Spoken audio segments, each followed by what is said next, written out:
조선의 한 고을에 유독 크고 오래된 느티나무 한 그루가 있었습니다. 수백 년을 그 자리에서 버텨온 나무였습니다. 뿌리는 땅속 깊이 박혀 있었고 가지는 하늘 높이 뻗어 있었으며 그 잎사귀가 만들어내는 그늘은 어른 10명이 누워도 넉넉할 만큼 넓고 시원했습니다. 여름 한낮이면 밭일을 하다 지친 농부들이 그 그늘 아래 앉아 허리를 폈습니다. 등짐을 지고 고갯길을 넘어온 보부상들이 신발을 벗고 땀을 훔쳤습니다.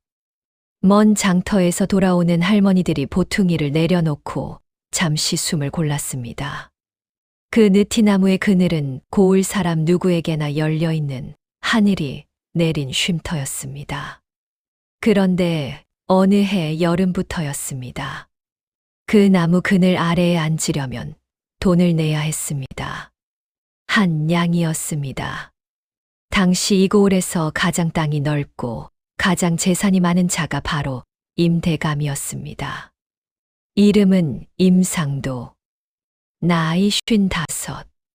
배가 항아리처럼 둥글고 눈은 두꺼비처럼 툭 붉어졌으며 입술은 언제나 아래로 처져 있어 세상 모든 것이 마음에 들지 않는 사람처럼 보였습니다. 실제로도 그랬습니다. 그에게 마음에 드는 것은 딱 하나, 돈뿐이었습니다. 그는 느티나무가 서 있는 땅이 자기 소유임을 내세워 나무 그늘까지 자기 재산이라 주장했습니다. 그리고 그 그늘을 밟는 자에게는 반드시 통행세를 받아냈습니다. 처음에는 백성들이 어이없어 했습니다. 그늘에 세금이 어디 있냐고, 그런 법이 어디 있냐고 다들 투덜거렸습니다. 그러나 임대감은 들은 척도 하지 않았습니다. 오히려 더욱 으름장을 놓았습니다. 세금을 내지 않고 그늘에 앉았다가는 관아에 고발하겠다. 그늘을 훔친 도둑놈으로 만들겠다. 협박이 날로 심해졌습니다. 힘도 없고 백도 없는 백성들은 결국 고개를 숙이고 돈을 내야 했습니다. 바로 그 여름의 어느 날, 그늘 통행세 이야기가 한 소년의 귀에 들어갔습니다. 소년의 이름은 단이었습니다. 나이 12살. 마을에서 제일 가난한 집 아이였습니다. 입고 있는 삼배 저고리는 군데군데 기워져 있었고 집시는 한쪽 끈이 끊어져 있었습니다. 하지만 그 눈빛은 달랐습니다. 또래 아이들과 달리 항상 무언가를 생각하는 듯한 깊고 고요한 눈빛이었습니다. 마을 어른들은 그 눈을 보며 이렇게 말했습니다. 저 아이는 뱃속에 뭔가 단단한 것을 하나 품고 태어났어. 단이는 그날도 늦은 오후 시장 귀퉁이에 앉아 떡 파는 할머니 옆에서 장사가 잘 되기를 빌고 있었습니다. 그때였습니다. 느티나무 쪽에서 노인의 울음소리가 들려왔습니다.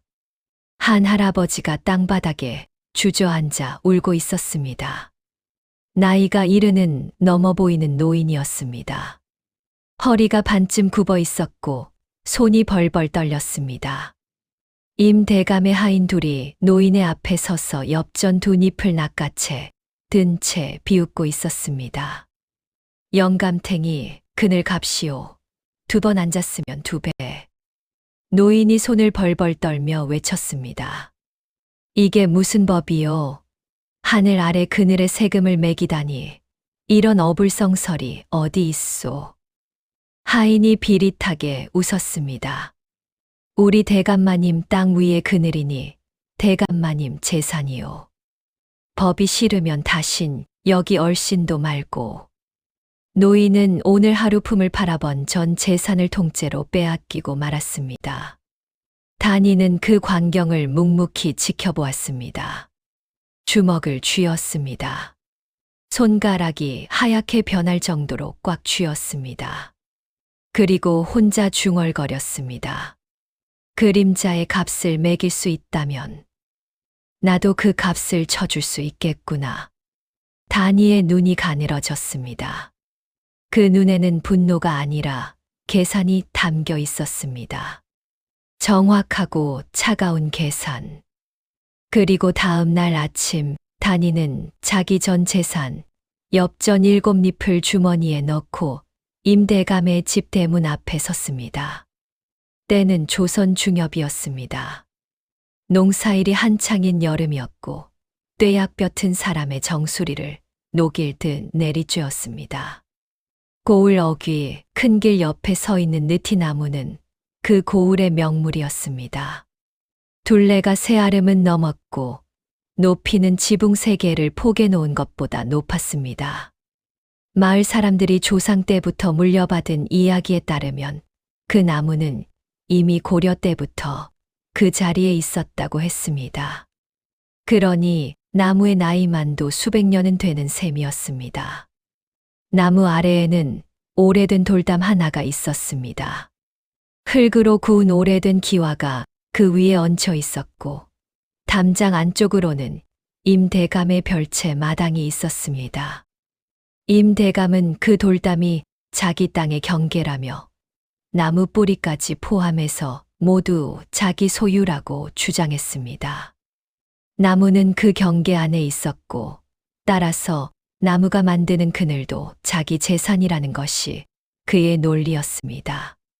그 논리가 완성된 것은 3년 전이었습니다.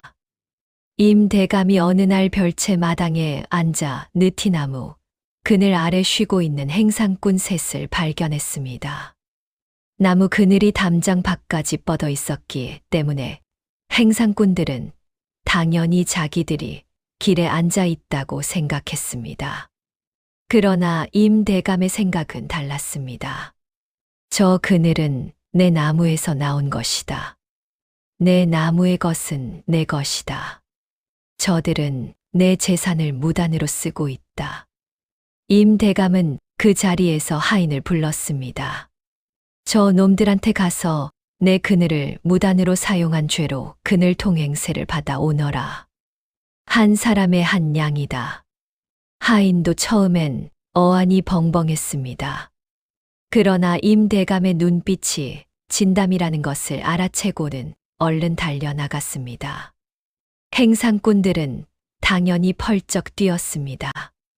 이 무슨 기가 막힌 소리냐며 언성을 높였습니다. 그러자 임대감이 직접 나왔습니다. 이 땅의 주인이 누구냐? 이 나무의 주인이 누구냐? 그러면 이 그늘의 주인도 누구냐? 내 재산을 쓰고 싶으면 값을 치러야지. 내 것을 값 없이 쓰면 그게 도둑이 아니고 뭐냐? 임대감이 목소리에 힘을 주자 그의 뒤에 서 있던 건장한 하인 둘이 팔을 걷어붙이고 나섰습니다.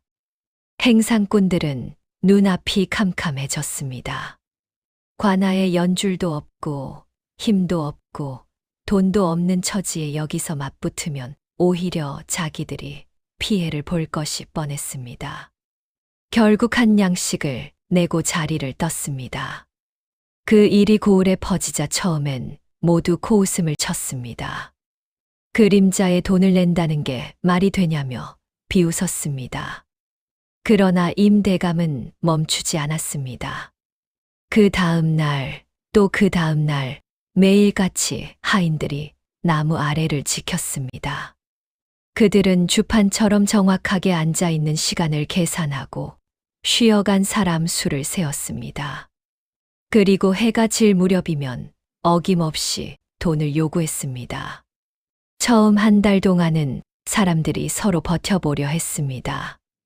다들 약속이나 한 듯 나무 근처를 피해 다녔습니다. 아무리 더워도 그 그늘만은 밟지 않으려 했습니다. 그런데 여름은 가차 없었습니다. 볕이 하도 세서 논밭 사이를 걷다 보면 어지러울 지경이었습니다. 그 느티나무 그늘 외에 달리 쉴 곳이 없었습니다. 크고 시원한 나무는 그것 하나뿐이었습니다. 사람들은 하나둘씩 무릎을 꿇었습니다. 임대감은 그것을 지켜보며 만족해했습니다. 그의 일과는 늦은 오전에 시작되었습니다. 사랑채에서 아침을 먹은 뒤 하인에게 부채를 들게 하고 마당을 한 바퀴 돌다가 별채 창가에 앉아 나무 쪽을 내다보는 것이 그의 낙이었습니다. 오늘은 몇 명이나 쉬어갔느냐? 12명이옵니다. 대감마님. 엽전은?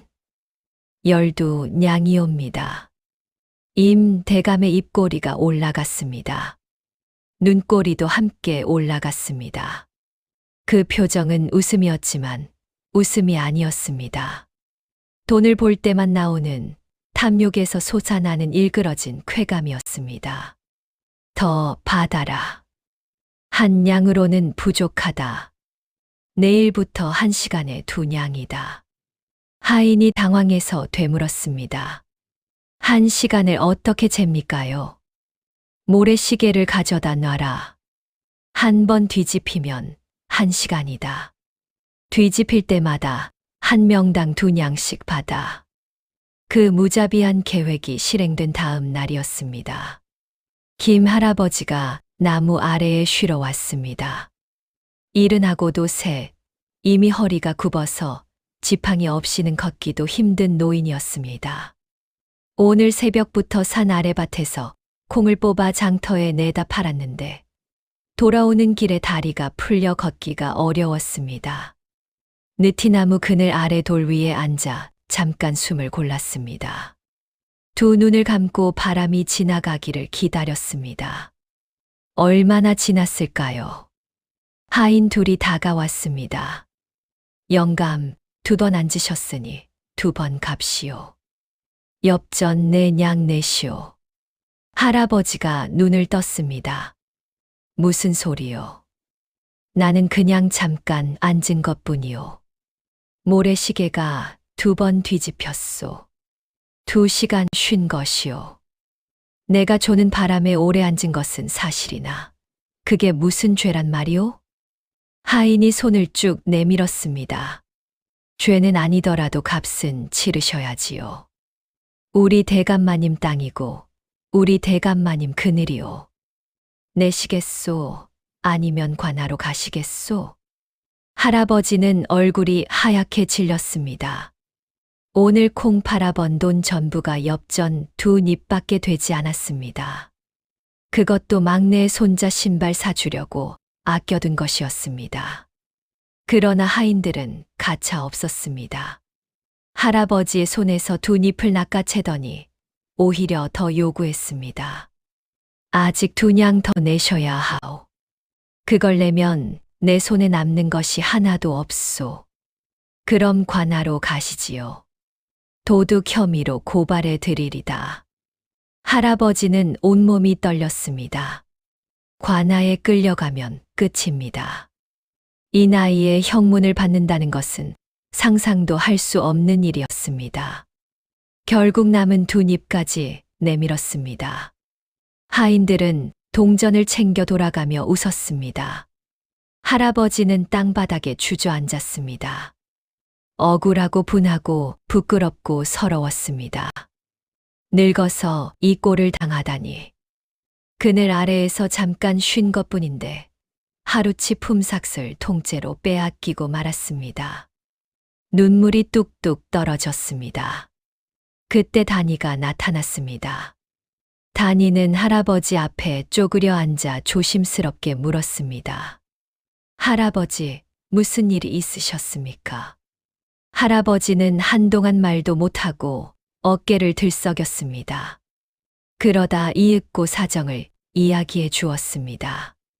처음부터 끝까지, 모래시계 이야기까지. 다니는 아무 말 없이 들었습니다.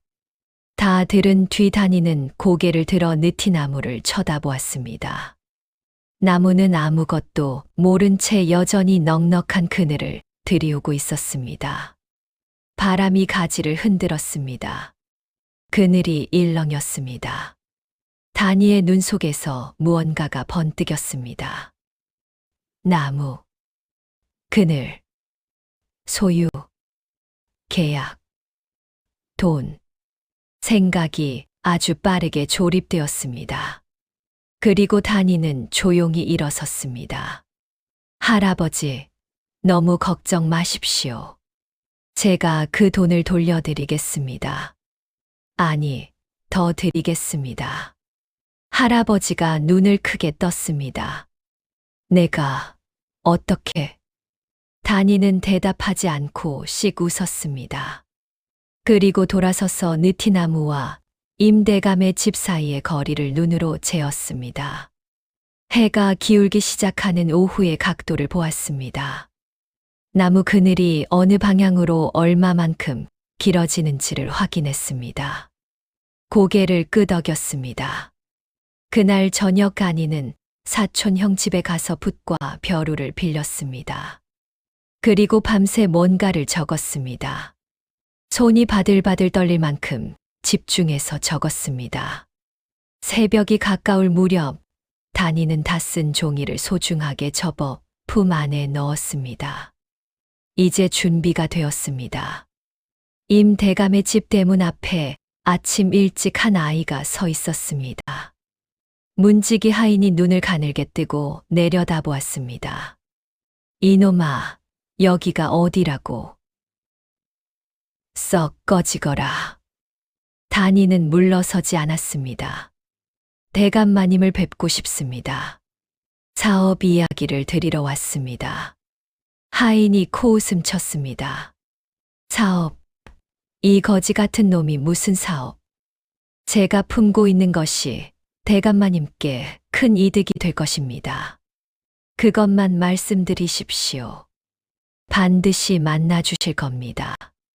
하인은 귀찮은 듯 대문 안으로 들어갔다가 잠시 후 얼굴을 내밀었습니다. 들어오너라. 대감마님이 잠깐 보자 하신다. 단, 헛소리 했다간 매를 맞을 줄 알아라.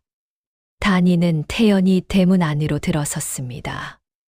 임 대감의 사랑채는 고을에서 가장 웅장한 건물이었습니다. 통나무 기둥이 굵었고 마루가 반들반들 닦여 있었으며 창호지 문에는 괴석 무늬가 새겨져 있었습니다. 임 대감은 그 마루 위 상석에 앉아 부채를 붙이며 단이를 내려다보았습니다. 눈이 두꺼비처럼 붉어진 채로. 내가 사업 이야기를 하러 왔다고? 임 대감의 목소리는 굵고 느릿했습니다. 어떤 말도 손해보지 않겠다는 듯한 계산적인 느림이었습니다. 단이는 마당에 서서 깊이 읍을 했습니다. 예, 대감마님. 저는 이 고을에 사는 단이라 합니다. 대감마님께서 저 느티나무 그림자의 주인이시라는 사실을 알고 찾아왔습니다. 그래서 저 그림자를 저에게 파십시오. 침묵이 흘렀습니다. 임 대감이 천천히 부채질을 멈추었습니다. 그리고 단이를 다시 처음부터 훑어보았습니다. 기워진 저고리, 끊어진 집신, 보레때가 탄 얼굴. 그러나 눈빛은 달랐습니다. 아이답지 않은 눈빛이었습니다. 임 대감이 피식 웃었습니다. 그림자를 사겠다고? 예. 값은? 단이가 주머니에서 엽전을 꺼냈습니다. 7잎입니다. 임 대감이 배를 잡고 웃었습니다. 진짜로 웃었습니다.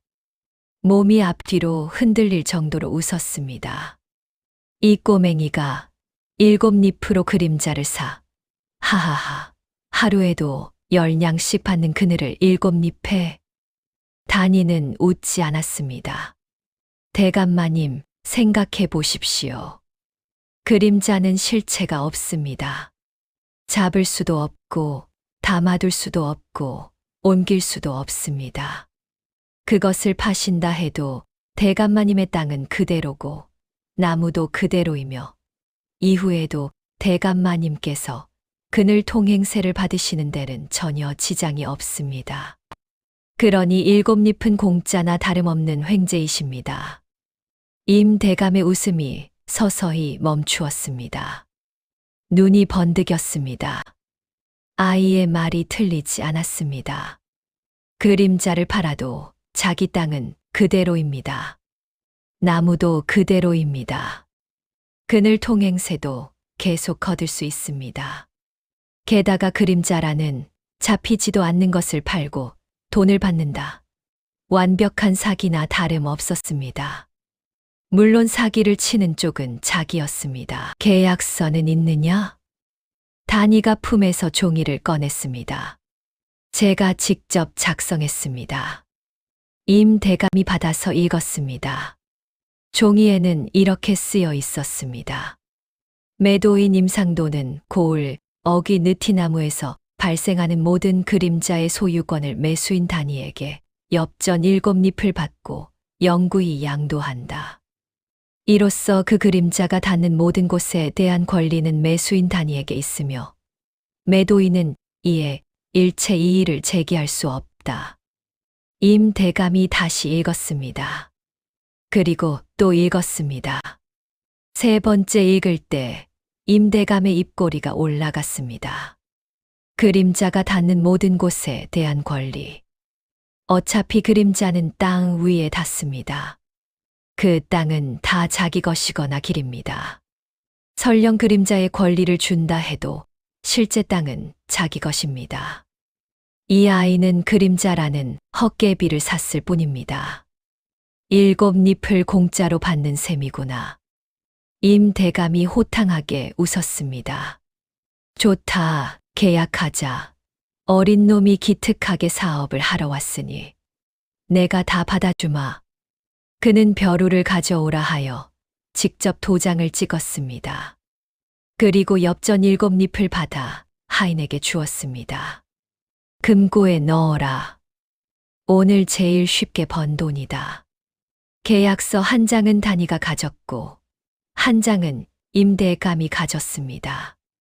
단이는 깊이 절을 올렸습니다. 감사합니다. 대감마님. 좋은 거래였습니다. 임 대감은 유쾌해서 손을 흔들었습니다. 그래, 잘 썼다. 나중에 크면 장사꾼이 되거라. 단이가 대문을 나섰습니다. 대문 밖에서 단이는 뒤돌아 느티나무를 바라보았습니다. 오전의 해가 아직 높이 있었습니다. 그림자는 짧게 나무 아래에만 드리워져 있었습니다. 이제 기다리기만 하면 됩니다. 단이는 조용히 웃었습니다. 그 오후 내내 단이는 나무 아래에 앉아서 해가 움직이는 것을 지켜보았습니다. 해는 서쪽으로 기울었습니다. 그림자는 조금씩 길어지기 시작했습니다. 동쪽으로. 임 대감의 집은 느티나무 동쪽에 있었습니다. 오후 2시가 지나자 그림자가 길로 흘러내렸습니다. 3시가 지나자 담장 앞에 닿았습니다. 4시가 지나자 담장 위를 넘기 시작했습니다. 그리고 마침내 해가 서쪽 산마루에 걸릴 무렵 느티나무의 그림자는 임 대감 집의 대문을 넘어 안마당 한복판까지 길게 드리워져 있었습니다. 단이는 일어섰습니다. 주머니에서 계약서를 꺼내 한 번 펼쳤다가 다시 접었습니다. 그리고 임 대감의 집 대문을 두드렸습니다. 쾅쾅쾅. 문지기 하인이 짜증스럽게 대문을 열었습니다. 또 왔냐? 아까 계약도 했으니 이제 볼 일 없잖아. 단이가 말했습니다. 제 그림자를 확인하러 왔습니다. 지금 제 소유인 느티나무 그림자가 이 집 안마당까지 들어와 있습니다. 제 재산이 여기 들어와 있으니 저도 들어가서 확인해야겠습니다. 하인이 어이없어 하며 비웃었습니다. 그림자가 들어왔다고? 아, 이놈아, 그림자는 그냥 빛이 막혀서 생기는 어둠이지. 그게 무슨 재산이야. 그런데 대감마님께서는 그림자를 재산으로 팔지 않으셨습니까? 하인의 입이 닫혔습니다. 단이가 계약서를 꺼내 흔들었습니다. 대감마님 도장이 찍혀 있습니다. 이 느티나무에서 발생하는 모든 그림자의 소유권은 저에게 있습니다.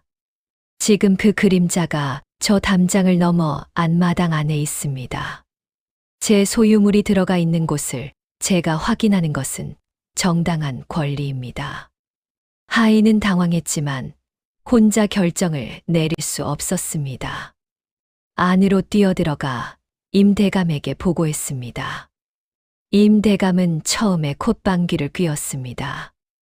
그림자가 들어왔다고? 해가 지면 저절로 사라질 텐데 뭘 걱정해. 그런데 잠시 후 사랑채 창문 너머로 안마당을 내다보았습니다. 정말이었습니다. 마당 한복판을 가로질러 기다란 어둠이 드리워져 있었습니다. 느티나무 방향에서 시작해 대문을 넘어 마당 안까지 길게 이어진 그림자였습니다. 임 대감은 잠시 생각했습니다. 그래봤자 그림자 아닌가. 해 지면 없어진다. 아이가 들어오게 놔두더라도 어차피 잠시면 다 끝난다. 들어오라 해라. 어디 무슨 수작을 부리나 보자.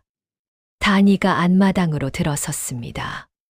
그는 마당에 드리워진 그림자 위를 천천히 걸어 다녔습니다. 마치 자기 집 마당을 거니는 것처럼 당당하게. 그리고 그림자 위에 서서 임 대감을 바라보았습니다. 대감마님, 제 재산을 직접 확인하고 있습니다. 임 대감이 마루 위에서 내려다보았습니다. 그래. 다 봤냐? 이제 그만 가거라. 아직 다 못 봤습니다. 그림자가 아직 더 남아 있습니다. 어디? 다니가 손가락으로 가리켰습니다. 안채 쪽이었습니다. 그림자는 마당을 지나 안채 마루 아래까지 뻗어 있었습니다. 임 대감의 눈이 약간 좁아졌습니다. 안채는 안 된다. 내 부인이 계신 곳이야. 대감마님, 그림자가 그곳에 있습니다. 제 소유의 그림자가 닿은 곳은 제 권리가 미치는 곳입니다. 제가 도달 못할 이유가 없습니다. 이놈이. 임 대감이 목소리를 높였습니다. 그러나 다니는 이미 그림자를 따라 한 발짝씩 안채 쪽으로 걷고 있었습니다. 임 대감이 하인들에게 소리쳤습니다. 저 아이를 막아라. 하인 둘이 다니 앞을 가로막았습니다. 다니가 멈추어 말했습니다. 이 계약서를 관하에 가져가겠습니다. 합법적으로 구입한 소유물에 접근하는 것을 주인이 막은 것이니 오히려 대감마님이 곤란해지실 겁니다. 침묵.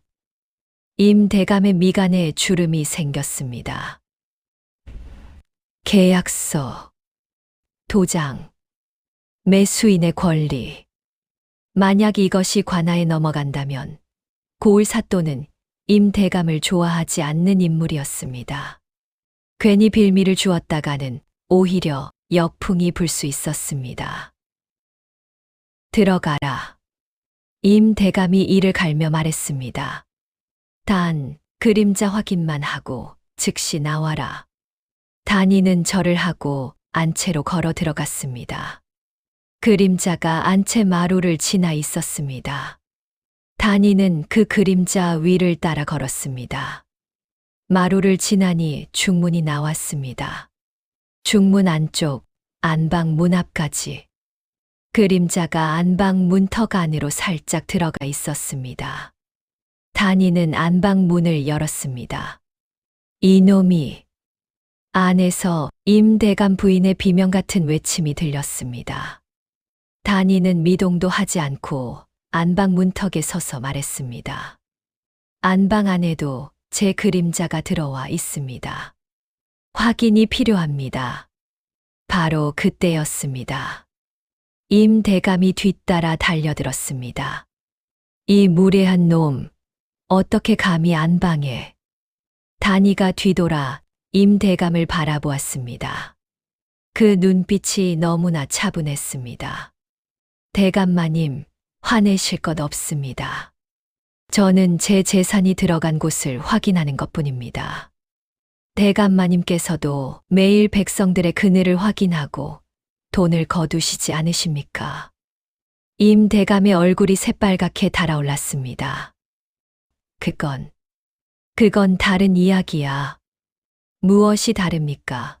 그림자의 주인이 그 그림자가 있는 곳에 찾아가는 것은 정당한 권리입니다.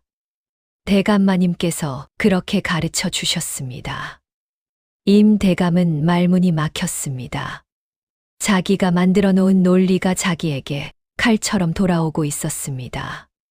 그림자는 재산이다. 재산의 주인에게는 권리가 있다. 그 권리는 재산이 있는 곳에 미친다. 임 대감은 처음으로 아주 희미하게 자기가 무언가 크게 잘못된 일을 저질렀다는 느낌을 받았습니다.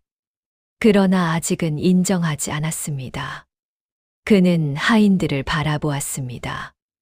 하인들도 무엇을 어떻게 해야 할지 몰라 우두커니 서 있었습니다. 해가 더욱 기울었습니다. 그림자는 더 길어졌습니다. 안방 바닥에 드리워진 그림자가 더 넓어졌습니다. 단이는 안방 문 앞에 서서 조용히 기다렸습니다. 해가 산마루에 걸렸습니다. 느티나무의 그림자는 이제 거대했습니다. 담장을 넘고 마당을 가로지르고 안채를 지나 안방 안으로 깊숙이 들어와 있었습니다. 방 안 바닥의 절반 이상이 그림자에 덮여 있었습니다. 단이는 안방 문 앞에서 안을 들여다보더니 조용히 안방 안으로 들어섰습니다. 그리고 그림자가 드리워진 바닥 위에 가만히 앉았습니다. 임 대감 부인이 소스라치게 놀라 방구석으로 물러섰습니다. 이게 무슨 짓이냐? 제 땅 위에 앉아 있습니다. 내 땅, 여기가 내 땅이라니. 제 소유의 그림자가 깔려 있는 곳이 제 땅입니다. 단이는 태연히 두 다리를 뻗고 앉았습니다. 임 대감이 달려들었습니다. 이 아이 당장 끌어내. 하인 셋이 달려들었습니다. 그러나 단이는 이미 계획을 세워두었습니다. 손을 대시면 관아에 가겠습니다. 합법적으로 구입한 재산이 있는 곳에서 주인이 폭력을 휘두른 것으로 고발하겠습니다. 대감마님의 도장이 찍힌 계약서가 있습니다. 하인들이 우물쭈물했습니다. 임 대감이 씩씩거렸습니다. 이 고얀 놈, 그림자 위에 앉으면 그게 내 땅이 된다는 법이 어디 있어. 대감마님께서 만드신 법입니다. 임 대감이 입을 열었다가 닫았습니다. 무슨 소리야? 대감마님께서는 느티나무 그림자가 닿은 땅은 대감마님의 재산이라 하셨습니다. 그리고 그 재산 위에 앉은 자에게는 세금을 내라 하셨습니다. 저는 그 그림자를 샀습니다. 따라서 그 그림자가 닿은 곳은 제 것입니다. 그리고 대감마님의 논리에 따르면 제 재산 위에 계신 대감마님은 저에게 세금을 내셔야 합니다. 임 대감의 눈이 접시만해졌습니다. 지금 뭐라고? 제 그림자 위에 서 계십니다. 저에게 통행세를 내십시오. 임 대감이 두 발로 쿵쿵 마루를 굴렀습니다. 이 버릇없는 놈, 내 집에서 내가 세금을 내라고? 대감마님 집 안에 있는 제 그림자 위에 서 계시니 제 그림자 사용료를 내셔야 합니다. 임 대감의 얼굴이 점점 굳어갔습니다. 방 안이 조용해졌습니다. 임 대감 부인이 남편 소매를 잡아당기며 속삭였습니다. 영감, 이거 어떻게 된 일이오? 아이 말이 이상하게 맞는 것 같기도 하오. 닥쳐. 임 대감이 퉁명스럽게 쏘아붙였습니다. 그는 다시 단이를 내려다보았습니다. 아이는 바닥에 팔짱을 끼고 편안하게 앉아 있었습니다. 전혀 무서워하지 않았습니다. 오히려 이 상황이 완전히 자기 계획대로 흘러가고 있다는 듯 여유롭기까지 했습니다. 임 대감은 이가 갈렸습니다. 이 아이가 처음부터 이것을 계획하고 있었다는 것을 이제야 깨달았습니다. 계약서의 문구, 그림자가 닿는 모든 곳에 대한 권리. 그 말이 이런 뜻이었습니다. 하지만 계약서에 도장을 찍은 것은 자기 자신이었습니다. 임 대감은 미칠 것 같았습니다.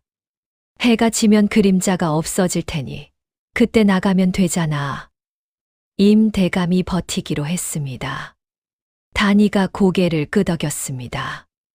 물론입니다. 해가 지면 오늘은 제 그림자가 없어질 테니 그때 나가겠습니다. 그런데 내일 해가 뜨고 기울면 다시 그림자가 들어올 텐데 그때 또 오겠습니다. 모레도 그 다음 날도 봄, 여름, 가을에는 매일 오후마다 제 그림자가 이 안방에 들어올 것입니다. 저는 제 재산을 확인할 의무가 있습니다. 임 대감의 다리가 후들거렸습니다. 매일 오후 이 아이가 안방에 들어온다. 매일 오후 이 아이가 자기 안방 바닥에 앉아 있는다. 그것이 앞으로도 계속된다. 겨울에는 그늘이 짧아서 조금 낫겠지만 여름에는 그림자가 얼마나 길게 늘어날지 모릅니다. 자칫하면 집 전체가 그림자에 덮일 수도 있었습니다. 임 대감의 머릿속에 끔찍한 그림이 펼쳐졌습니다. 이 아이가 집 안 곳곳에서 내 그림자 위입니다. 내 땅입니다. 하고 앉아 있는 광경. 안방에, 마루에, 마당에. 매일 오후마다 임 대감은 뒷목을 잡았습니다. 이 놈이 나를 농락하고 있어. 농락이라니요. 대감마님이 만드신 원칙을 그대로 적용하고 있을 뿐입니다. 그림자는 재산이고 그 재산이 있는 곳에는 주인의 권리가 미친다. 대감마님께서 먼저 하신 말씀이 아닙니까? 임 대감 부인이 울음을 터뜨렸습니다. 영감, 이거 어떻게 해요? 내 안방에 낯선 아이가 앉아 있잖아요. 이게 무슨 꼴이에요? 시끄러워. 임 대감이 버럭 소리를 질렀지만 이미 목소리에 힘이 없었습니다. 하인들도 어쩔 줄 몰라 그저 문 앞에 서 있을 뿐이었습니다. 단이는 방 안을 둘러보았습니다. 고급 나전 칠기함이 있었습니다. 두꺼운 비단 이불이 개켜져 있었습니다. 청화백자 항아리가 구석에 놓여 있었습니다. 단이가 말했습니다. 대감마님, 이 안방이 꽤 값나가는 물건들이 많군요. 임 대감이 긴장했습니다. 뭘 원하는 것이냐? 저는 그냥 제 그림자를 돌보러 왔을 뿐입니다. 임 대감이 마른 침을 삼켰습니다. 그림자를 얼마면 팔겠느냐? 단이가 고개를 들었습니다. 팔지 않겠습니다. 값을 올려주마. 7잎에 10배. 싫습니다. 100배. 싫습니다. 이 녀석아. 임 대감이 고함을 질렀습니다. 목이 쉬었습니다. 얼굴에 핏줄이 섰습니다. 단이는 차분했습니다. 대감마님, 저는 그림자를 팔러 온 것이 아닙니다. 다만 한 가지 제안이 있습니다. 말해보아라. 대감마님께서 이 고을 백성들에게서 거둔 그늘 통행세를 모두 돌려주십시오. 지금까지 거두신 것 전부를. 그리고 앞으로는 그늘 통행세를 받지 않겠다고 약속하십시오. 그러면 저는 계약서를 돌려드리겠습니다. 침묵. 임 대감의 눈이 가늘어졌습니다. 그게 다냐? 그것이 전부입니다. 그림자 값은 필요 없습니다. 백성들에게 돌려주시는 것으로 충분합니다. 임 대감은 한동안 말없이 단이를 바라보았습니다. 이 아이는 지금 돈을 원하는 것이 아니었습니다. 그렇다면 무엇을 원하는 것인가? 아, 알았습니다. 이 아이는 처음부터 돈이 목적이 아니었습니다. 처음부터 이것을 원하고 있었습니다. 억울하게 돈을 뜯긴 백성들의 돈을 되돌려 주는 것. 임대감은 이 아이가 무서워졌습니다. 12살짜리 아이가 자기 전 재산 7잎을 들고 이 계획을 짰다는 것이 믿기지 않았습니다. 하지만 실제로 지금 이 아이는 임대감의 안방 바닥에 앉아서 모든 패를 쥐고 있었습니다. 임대감은 잠시 더 버텼습니다. 내가 얼마를 돌려줘야 한단 말이냐. 기록도 없는데. 기록은 있습니다. 단이가 품에서 종이 한 장을 더 꺼냈습니다. 저는 지난 한 달 동안 매일 느티나무 아래에 앉아서 대감마님 하인들이 돈을 걷는 것을 지켜보았습니다. 날짜, 인원, 금액을 모두 기록해 두었습니다. 종이에는 촘촘한 글씨로 날짜별 기록이 빼곡하게 적혀 있었습니다. 임대감의 손이 가늘게 떨렸습니다. 이 아이는 처음부터 이 모든 것을 계획하고 있었습니다.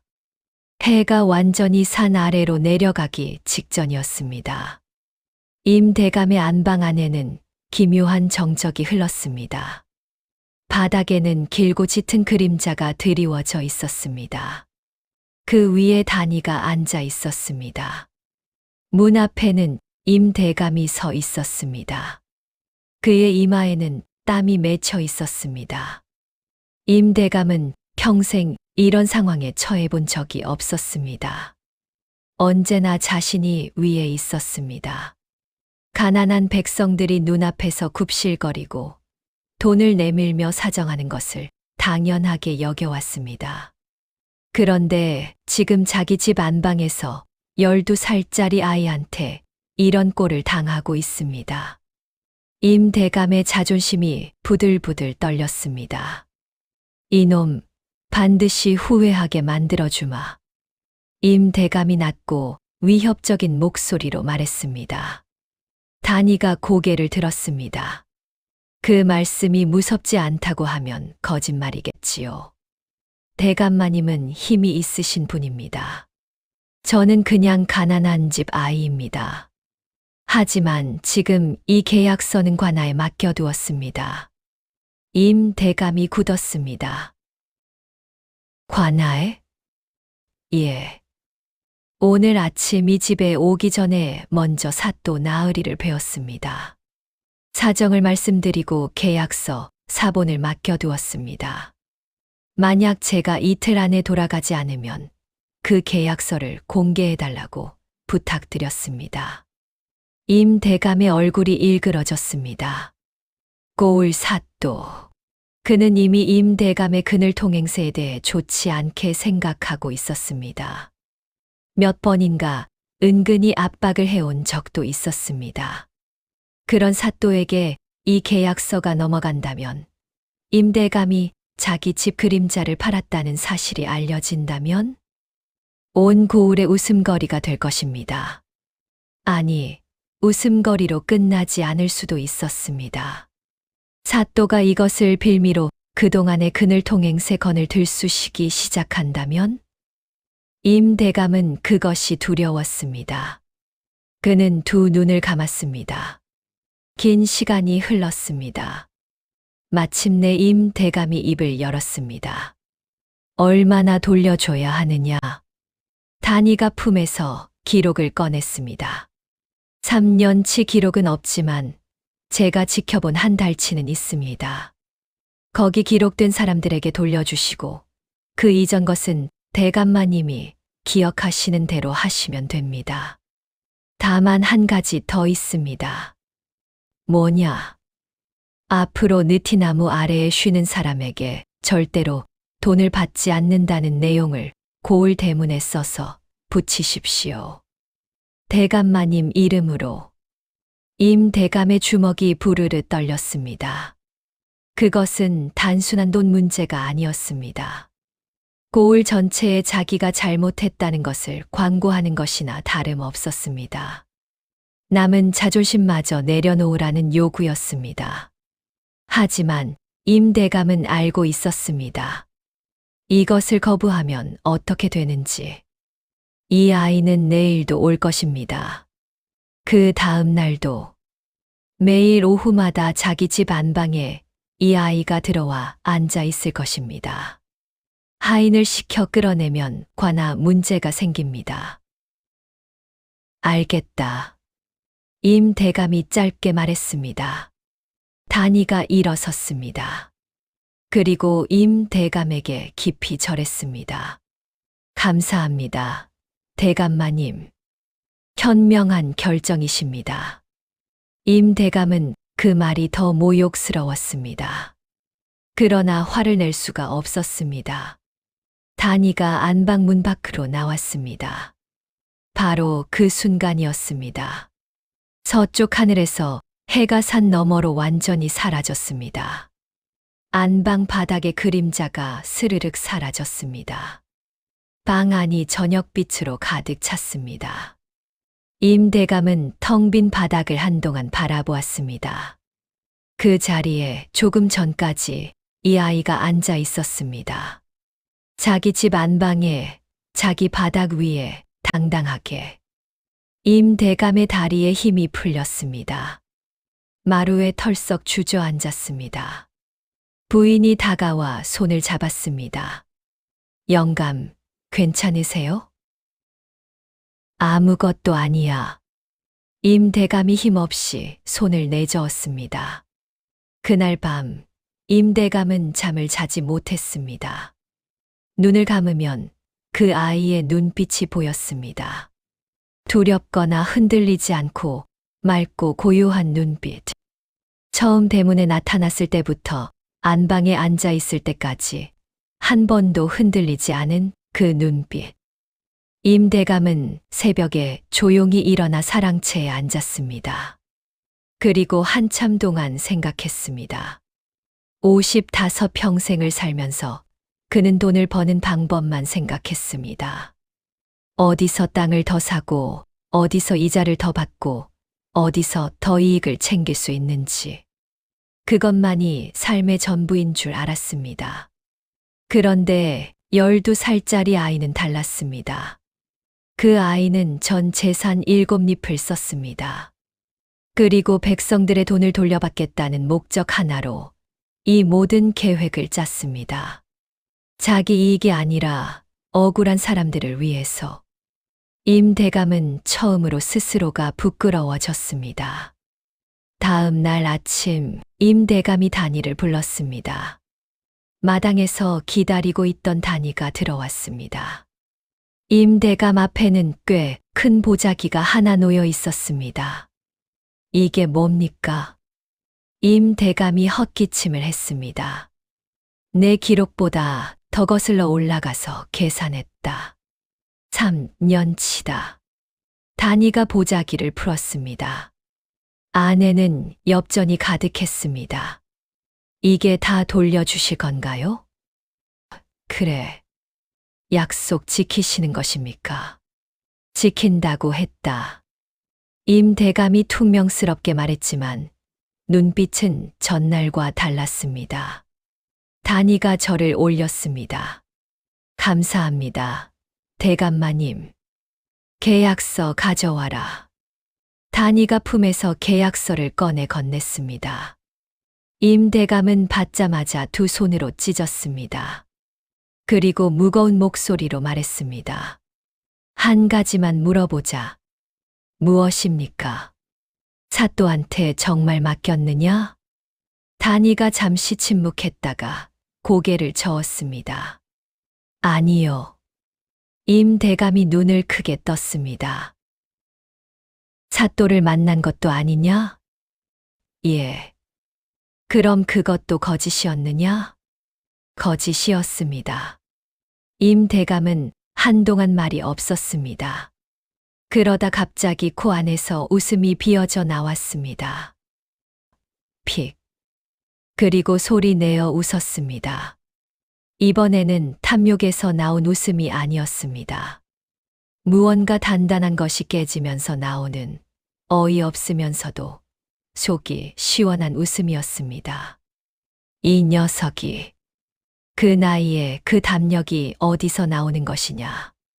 다니도 웃었습니다. 처음으로 아이답게 활짝 웃었습니다. 겁은 났습니다. 많이. 그걸 숨기고 그 자리에 앉아 있었단 말이냐? 예. 겁이 나도 옳은 일이라면 해야 하니까요. 임 대감이 다니를 오래 바라보았습니다. 나가라. 짧게 말했습니다. 그러나 그 목소리가 조금 달라져 있었습니다. 다니가 보자기를 들고 나왔습니다. 그날 오후 느티나무 아래에 다니가 섰습니다. 마을 사람들이 하나둘씩 모여들었습니다. 소문이 퍼지기 시작했습니다. 임 대감 집에서 아이가 나왔는데 큰 보자기를 들고 있다더라. 뭔가 있었던 모양이다. 사람들이 수군거리며 모여들었습니다. 다니는 큰 소리로 말했습니다. 임 대감마님께서 그동안 그늘 통행세로 받은 돈을 모두 돌려주시겠다고 하셨습니다. 돈을 뺏기셨던 분들, 앞으로 나오십시오. 처음에는 아무도 믿지 않았습니다. 설마, 임 대감이 돈을 돌려준다고? 그러나 다니가 보자기를 펼치자 엽전이 쏟아져 나왔습니다. 사람들이 웅성거리기 시작했습니다. 나야, 나도 뺏겼어. 나도 한 달 전에 5입 뺏겼어. 할아버지 계시냐? 이리 오세요. 사람들이 하나씩 나왔습니다. 다니는 기록을 보며 하나씩 확인해서 돌려주었습니다. 할아버지도 나왔습니다. 지팡이를 짚고 천천히 걸어온 노인이 다니 앞에 서서 눈물을 흘렸습니다. 이게 어찌 된 일이냐, 아이야. 다니가 엽전 2잎을 노인의 손에 쥐어주었습니다. 할아버지, 이거 받으시고 손자 신발 사주세요. 노인이 다니의 손을 꽉 잡았습니다. 말이 없었습니다. 말이 필요 없었습니다. 사람들은 돈을 받고 나서도 돌아가지 않았습니다. 다들 다니 주위에 서서 이야기를 듣고 싶어 했습니다. 어떻게 된 것이냐? 어떻게 임 대감을 설득했느냐? 다니는 간단히 말했습니다. 대감마님 말씀대로 했습니다. 그림자의 값을 매길 수 있다면 그 그림자를 사면 됩니다. 사람들이 고개를 갸웃했습니다. 그림자를 샀다고? 그림자 소유권 계약서를 썼습니다. 그리고 그 그림자가 대감마님 안방으로 들어가기를 기다렸습니다. 사람들이 잠시 멍하다가 깔깔 웃기 시작했습니다. 누군가 크게 웃으니 옆에서도 웃고 그 옆에서도 웃었습니다. 결국 느티나무 아래에 모인 사람들이 모두 배를 잡고 웃었습니다. 안방에 들어갔다고? 임 대감 안방에, 그 무서운 영감 안방에 들어가서 앉아 있었다고? 얼마나 있었어? 다니가 웃으며 대답했습니다. 해가 질 때까지요. 사람들이 다시 한바탕 웃었습니다. 그때였습니다. 임 대감의 집 대문이 열리더니 하인 하나가 나왔습니다. 손에 종이 한 장을 들고 있었습니다. 느티나무 옆에 있는 큰 나무 기둥에 그 종이를 붙이기 시작했습니다. 사람들이 몰려가서 읽었습니다. 이 느티나무 아래 그늘은 고을 백성 누구에게나 무상으로 열려 있습니다. 앞으로 이 그늘에 대해 어떤 비용도 요구하지 않을 것을 약속합니다. 임상도. 사람들이 다시 웅성거렸습니다. 이번에는 웃음이 아니라 탄성이었습니다. 진짜다. 임 대감이 직접 이름을 쓴 것이다. 한 할머니가 다니의 손을 잡고 말했습니다. 얘야, 내가 이 동네 다 살렸구나. 단이가 손을 저었습니다. 저는 그냥 할아버지가 억울하게 우시는 것을 봤을 뿐입니다. 그늘 아래에 사람들이 모두 앉았습니다. 더 이상 불안하지 않았습니다. 더 이상 돈을 내지 않아도 되었습니다. 느티나무 그늘은 다시 모두의 것이 되었습니다. 바람이 가지를 흔들었습니다. 그림자가 일렁였습니다. 단이도 그 그늘 아래에 앉았습니다. 처음으로 아무 계획도 없이 그냥 시원하게 쉬었습니다. 그리고 임 대감의 집 쪽을 한번 바라보았습니다. 담장 위에 길게 뻗어 있던 그림자가 해가 지며 조금씩 줄어들고 있었습니다. 그림자가 퇴장하고 있었습니다. 그것으로 충분했습니다. 구독과 좋아요 부탁드려요. 감사합니다.